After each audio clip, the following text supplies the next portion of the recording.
Chapter 1. The message someone wrote those words on the wall before they left. Come find me. 3 words. Scrawled in what looks like lipstick. On the inside of a locked room door. And the door, when the team first found it, was locked from the inside. But to understand why that message exists, and what we found inside that room, you need to know what came first. In this video, we're going to walk through the history of this place, one of Japan's most unsettling forgotten hotels. We'll show you what the guests left behind. We'll walk you through the room where that message was found. And at the end, I'll tell you what the historians actually think happened here. And it is not what you're expecting. Let's go. Chapter 2. The place in its past. This hotel sits in the mountains of a rural Japanese prefecture. We're keeping the exact location vague, as is standard in responsible Haikyo exploration. But what we can tell you is this: it was built during Japan's post-war economic boom, somewhere in the late 1960s. At the time, domestic tourism was exploding. Japanese families finally had disposable income. Hot spring resorts, mountain retreats, lakeside hotels, they were going up everywhere. This place had a hot spring bath, a banquet hall, a garden. It was considered elegant for its era.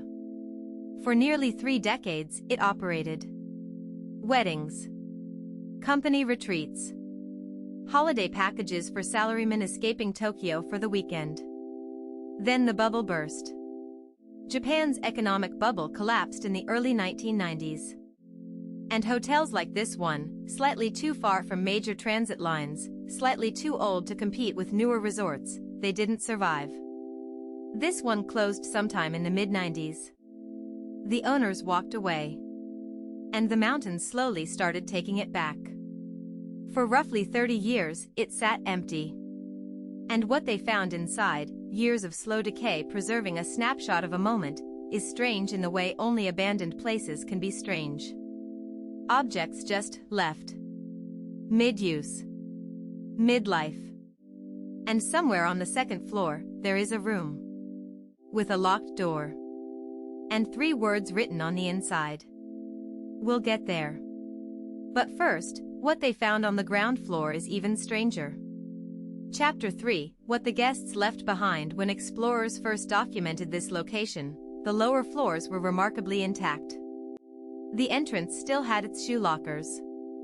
In Japanese traditional accommodation, guests exchanged their outdoor shoes for slippers. Several pairs of slippers were still arranged neatly at the threshold. Neatly. Like someone expected to return. The kitchen had pots still hanging from ceiling hooks. A rice cooker sat on the counter, lid slightly ajar. In the banquet hall, the tables were still set. Not perfectly, some had collapsed. But enough that you could read the intention. A child's drawing was found pinned to a corkboard in one of the hallways. Crayon. A family standing in front of what looks like a mountain. The word for memory written in hiragana at the top. Someone brought their kids here. Made memories here. Left a piece of it on the wall. The hot spring bath area, which was in a separate wing, had completely collapsed. The wooden infrastructure had rotted through. What's left is a concrete shell, the original bath tiles still visible beneath sediment and fallen beams.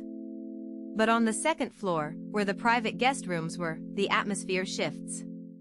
If this is the kind of story you want more of, the kind where history and place and mystery intersect, consider subscribing. We cover Japan's forgotten places every week. And this story is about to get significantly stranger. Because on the second floor, in the middle of the corridor, there is a door that was different from every other door in the building. It was the only one that was locked. Chapter 4. The room. Every other door on that floor was either open or hanging off its hinges. Decay tends to do that. Wood warps. Hinges rust. Doors drift open or simply fall. This one was shut. And locked. Explorers noted it immediately.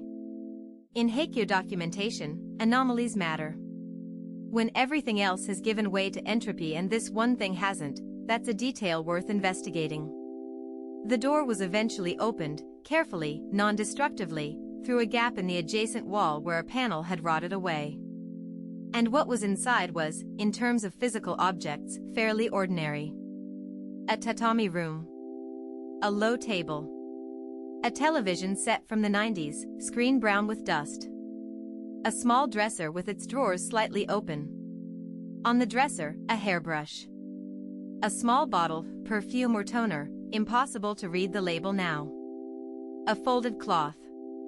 And on the door, on the inside face of the door, in what appears to be dark red cosmetic pencil or lipstick, 3 words in English. Come find me. In English. Not Japanese. In a mountain hotel in rural Japan that catered almost exclusively to domestic tourists. And that detail, the language, is actually the most important clue to what this message means. We'll come back to that.